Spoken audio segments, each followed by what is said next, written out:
नमस्कार, मैं हूं आरजू अंसारी और आप देख रहे हैं राष्ट्रीय जगत विज़न न्यूज। छत्तीसगढ़ के गृह मंत्री के गृहग्राम कबीरधाम में कांग्रेस के प्रदेश युवा उपाध्यक्ष तुकाराम चंद्रवंशी द्वारा उठाए गए मुद्दे ने जिले की धान खरीदी व्यवस्था की पोल खोल दी है।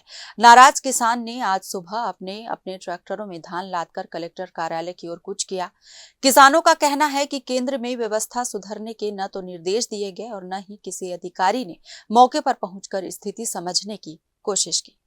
जानकारी के मुताबिक धान खरीदी केंद्र कोठार में पिछले कई दिनों से बारदाना की कमी, लेबर का अभाव और तौल मशीनों की अव्यवस्थित स्थिति के कारण किसानों को भारी परेशानियों का सामना करना पड़ रहा है। प्रशासन की उदासीनता से नाराज किसान आज सुबह अपने अपने ट्रैक्टरों में धान लादकर कलेक्टर कार्यालय की ओर कूच किया। किसानों का कहना है कि केंद्र में व्यवस्था सुधरने के न तो निर्देश दिए गए हैं और न ही किसी अधिकारी ने मौके पर पहुंचकर स्थिति समझने की कोशिश की है।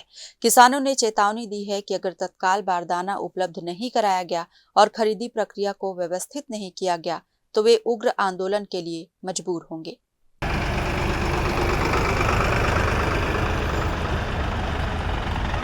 फिलहाल इस खबर में बस इतना ही। देश प्रदेश की खबरों से अपडेटेड रहने के लिए हमारे चैनल को सब्सक्राइब करें और नए खबरों के नोटिफिकेशन के लिए बेल आइकॉन जरूर दबाएं।